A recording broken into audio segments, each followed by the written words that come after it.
All right, guys, I'm here with Sefan Ionescu, who is the CEO of Reflexer Labs. This is a project that we saw kind of circulate around Twitter a while ago, and it sounds like it's in the early stages of development. And so we're bringing Stefan on to Meet the Nation, which is this brand new format that we are offering to the Bankless world, to the Bankless community, and to greater Ethereum to help projects get introduced. Right. And so we're going to kind of go through what RAI is, what Reflexer Labs is, and kind of where it fits in the grand scheme of things. So Stefan, if you want to give yourself a little bit of a quick introduction and how you came to be working on working at Reflexer, that'd be great. Sure. So I started my stablecoin research last year in September when I started to be a Binance grantee. So I worked for a couple of months with Binance to develop kind of a stablecoin for them. But then in March, I saw that the design that DAI has, because I wanted to kind of get inspiration from them, is not that resilient when it comes to kind of shocks in the market. So I remember that they didn't implement TRFM in DAI, but the thing with TRFM is that it changes kind of the stablecoin. It kind of changes the asset type from a stablecoin to something that follows the price of its collateral, but in a dampened way. And that something is a bit more kind of a good fit as a collateral because it kind of inherits the properties of its collateral. So it kind of can do what its collateral can do, but in a dampened way. Okay, so you saw this mechanism and you saw that you could apply it in a more general way. And so that's kind of what Reflexer Labs is. Is that right? Yeah. So basically, we're kind of developing a framework. We're kind of forking Maker and developing a framework for another type of asset that we call a reflex bond. And we hope that this asset is complementary to anything else in DeFi, from stablecoins to synthetics to anything else that needs collateral.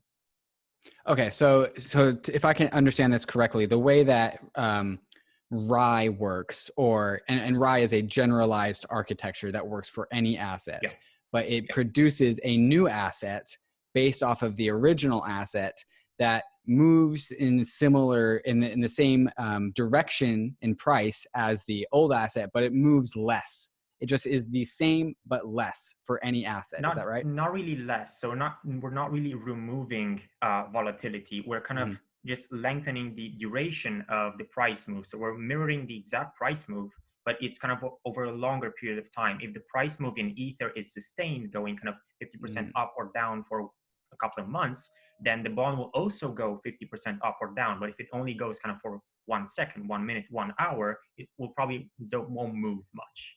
Okay, that's news to me. Okay, so like if Ether goes from $100 to $1,000, the RAI version of Ether would start at $100 and then slowly move to $1,000.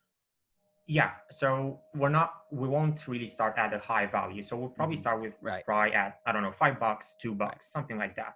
And RAI will move kind of by the same percentage as Ether or whatever collateral sustains it, but again, kind of over a longer period of time.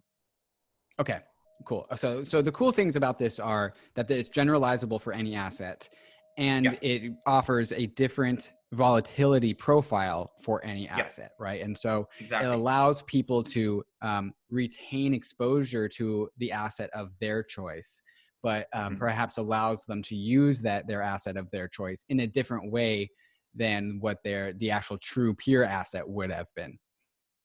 Yeah, I mean, the point is you cannot really describe RAI without describing the system. So if you want kind of a gist of what RAI is, it's basically fixed or capped loans with fixed or capped interest rates, but with variable borrowing power. So even if the price of your collateral stays the same for kind of 10 years, the borrowing power that you have on your loan will change according to kind of a variable that's set by the system itself.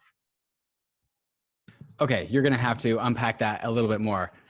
So a loan. So are there multiple parties involved with the creation of RAI for an asset? It's exactly like Maker. So we're basically getting Maker, but we're improving on top of the system. We're adding stuff.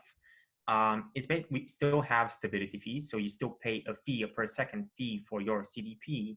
But in our case, we can kind of fix that because we don't want to move multiple levers at once. It's really hard to make a controller that's autonomous and can also work with multiple levers. So we can kind of fix the stability fee. We can use the stability fee to kind of like pay for oracles or to have a buffer as insurance in case some liquidation doesn't completely make the system solvent, we can use that insurance buffer and pay to bring the system back into kind of equilibrium. But we also have this second lever that we call a redemption rate. And this lever is kind of like an interest rate. It's still applied per second, and every second it kind of changes your borrowing power. It can make kind of your CDP borrow more or less. It kind of gives you, basically it reprices the bond internally. It basically, the system says, okay, the bond is X dollars right now. In 1 second from now, it will be more or less. If it's less, it's basically cheaper compared to 1 unit of collateral, in this case, Ether. So you can generate more of them because it's cheaper. On the other hand, if it's more expensive, you can generate less bonds, and you might even need to pay back your loan, your CDP, so you don't get liquidated.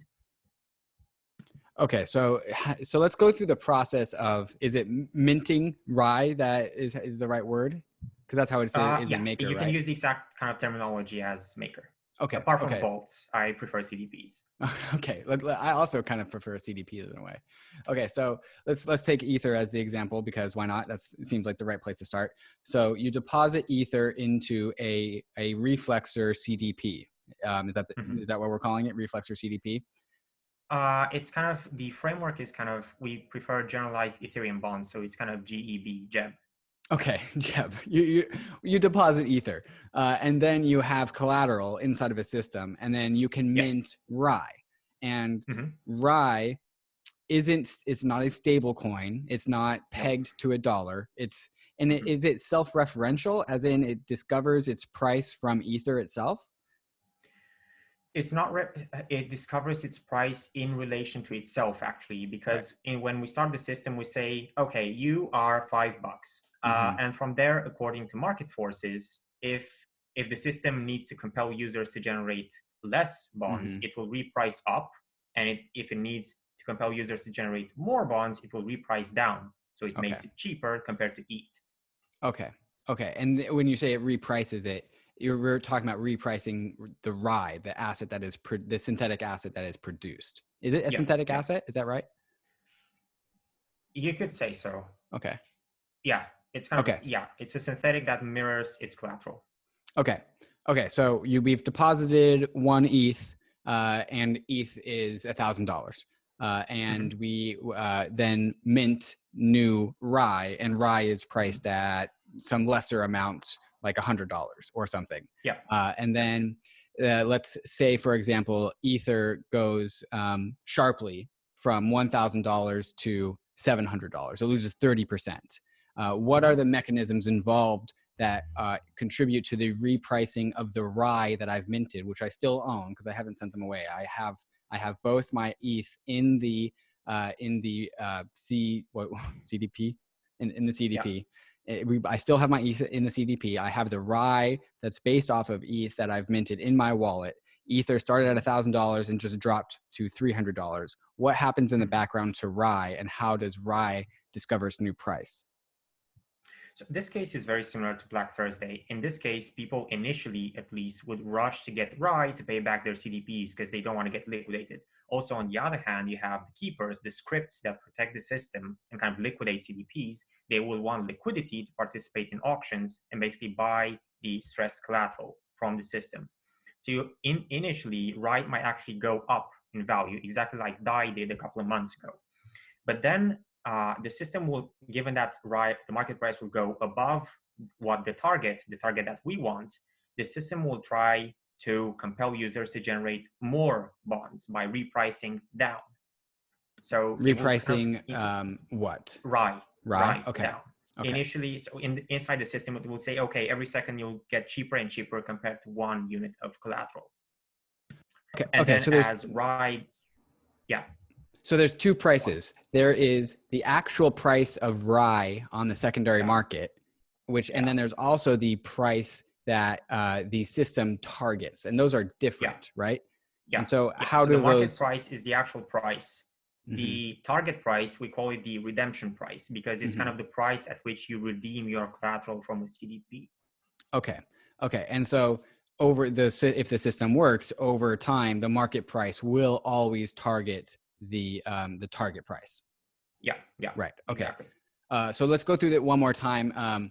If the RAI price is above the target price, where are the incentives that bring that actual secondary market price back into the target price?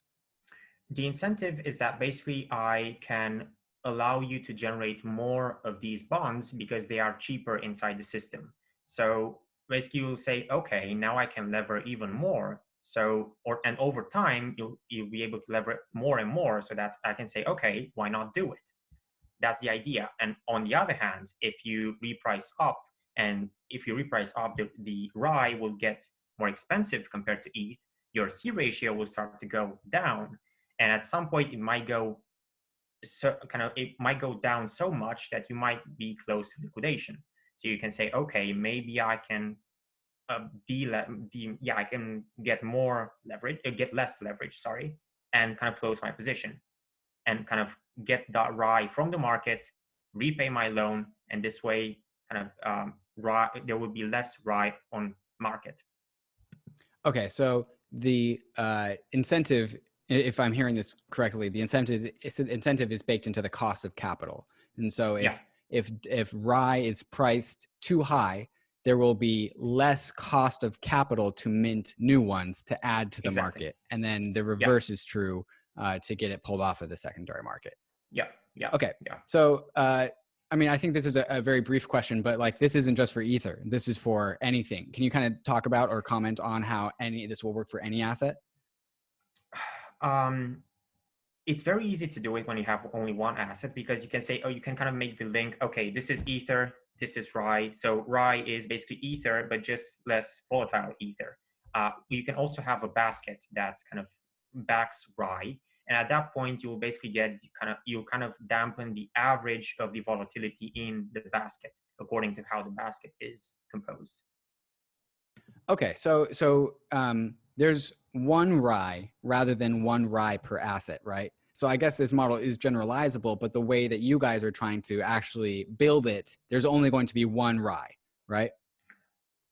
Yes and no. I mean, okay. no one stops us from deploying multiple systems with multiple RAI versions. But in this case, the first asset will just be Ether backed, and it's one RAI for all the collateral in the system. Okay, so this is kind of like MakerDAO's single collateral DAI, where they just use Ether. Now we have single collateral RAI, and that's just going to be Ether. Do you guys have plans to spin this out into a multi-collateral RAI version? Yes and no. No, because I hate control. So I'm a developer. I hate management. Right now, the plan is technically kind of build RAI, make it work. After 6 to 18 months post mainnet, kind of remove 95% of our control over the system, just leave it work. Then maybe build a second system on top of RAI to show that, hey, this actually works as collateral, so you can use it in your own stuff. And then shut down the company. And apart from kind of shutting down, we want to have a DAO that right now is called MetaCoin. That's kind of the distinction. So Reflexer is the company, MetaCoin is the DAO that we want to have, and leave that DAO kind of live on its own. You might need to ask me again. You might need to ask this question again kind of in 2-3 years after we build this and see if I actually want to build another system that's backed by Chainlink, BATS, or whatever we'll find. Fair enough. Okay, so if I remember this correctly, RAI was originally announced in the heat of this debate with MakerDAO as to whether MakerDAO should have centralized assets inside of collateral backing DAI. And there has been this strong movement, which I would say has never died and is actually perhaps coming back with USDC being blacklisted from somebody's wallet, and USDC is in collateral for backing DAI, which a lot of people talk about as a risk. So RAI is supposed to be this, or could be this, governance reduced, governance minimized system for producing stability on Ethereum. Can you talk about that, the motivations to produce that? Yes, I can actually link it to your article about the protocol sync. The idea with Fantastic. So the idea with RAI is that we believe that we can bring even more capital in the system compared to single collateral DAI. simply because we remove most of our control and we automate as much as possible. So you can kind of make plans on top of the protocol. I cannot come, me, Stefan, or Amin cannot come and say, okay, now we're adding link or now we're adding gold. You always know what to expect from the system. And that's the idea. You can bring more collateral now because you have more security. Very cool. Very cool. So yeah, the idea is to strip away. So a lot of people will point at MakerDAO and claim there's a bunch of weaknesses. The centralized assets that back DAI is a weakness. The centralization of the team itself is a weakness. And so what you guys have done is you guys have compromised on pure stability, right? So RAI is not stable. It's stabler. It's stable-ish. And then but also there's less risk with both the collateral and the governance, which in a way is stability, just in a different aspect of the system. It's removing volatility in governance and volatility in centralization of assets, and you're allowing that volatility to be expressed in RAI a little bit in comparison to DAI. Is this all right? Yeah. Fantastic. Yeah, it's pretty close. I mean, even if you look at DAI now, it's kind of starting to look at kind of like a reflexive asset, and the community doesn't really like that. They just want kind of a dollar pegged stablecoin, and that's it. So that's why I say, hey, this can actually be complementary to DAI. We can maybe even help them. But to kind of come back to the initial question, nothing stops us from creating a system later on that's backed by mortgages, but this system needs to be separate from RAI. With RAI, we kind of built an MVP that we think will kind of slide to the bottom of the protocol sink. We can help every DeFi protocol out there. And with something else like mortgages, we can maybe focus more on the fact that we are kind of a credit facility. We allow you to leverage your assets more than kind of focus on the collateral side. Okay, so like it's kind of in a way where, you know, Uniswap v2 came out, but Uniswap v1 still exists and still can be used. Excuse me, there's a motorcycle outside. And so in the same way, there's going to be original RAI, and that's always going to be there because it's part of its design. It's supposed to be very dense. It's supposed to drop down to the bottom of the protocol sink. But you guys are using RAI as like a proof of concept, saying, hey, this works. Mm-hmm. It still works. It's working now. It's working today. And we're going to build a whole entire new protocol, a new company on top of this model because we know that it works. Yeah, I mean, again, everything depends on whether in 3 years from now, I will actually want to switch from being kind of a pure dev to being the corporate manager that you see everywhere. I don't really like that thought right now, but I'll see. Are there any like attack vectors or chinks or weaknesses that we haven't discussed yet? Yeah, I'm very open about the fact that in the first 6 to 18 months, we'll have kind of complete control over the system. And the reason is that this is extremely experimental technology. It can blow up at any time. And I would rather save users than just decentralize from day one. Leaving that aside, anyone, exactly like Maker, anyone can kind of sacrifice their protocol tokens to shut down the system at any time. So they need to sacrifice their kind of capital to shut down this system, whatever kind of RAI or whatever second system that we might deploy. That would be kind of the biggest problem with this mechanism. Okay. Is there a MKR version inside of the Reflexer system that's like there's a capital token? Yeah. Okay, cool. All right. Well, there's potential there, definitely, in this current environment. Many people kind of call it a governance token, but I think that's not true because initially we'll have control, but after that, I just want to remove 95% and bound the remaining 5%. So the governance part won't be that important. Maybe we should call it, I don't know, a protocol token or protective token or whatever, because you can mint, the system can mint the token when it needs to recapitalize the system. Right. So it's just like MKR, but with less governance, right? And so this isn't a good name either, but I would call it a value capture / risk token. So you get the value and you also take the risk. Yeah, kind of. Yeah. we'll pin down these names better and better over time. Okay, Stefan, what can people expect from the next 6 to 18 months of development from the Reflexer team? And if they want to learn more about Reflexer Labs, where should they go? So you have a Metacoin project on Twitter. That's kind of our DAO Twitter. We also have a Discord. I can share that with your listeners if you want. And I think we also have a Telegram group, but we want to move everyone from Telegram to Discord. So this is kind of it. And you can expect interesting news even this month. Fantastic. Looking forward to it. All of those things I will put in the description of the YouTube video so you guys can find those things there. Stefan, thanks for coming on to the very first Meet the Nation, and thank you for meeting the nation. Thanks, David.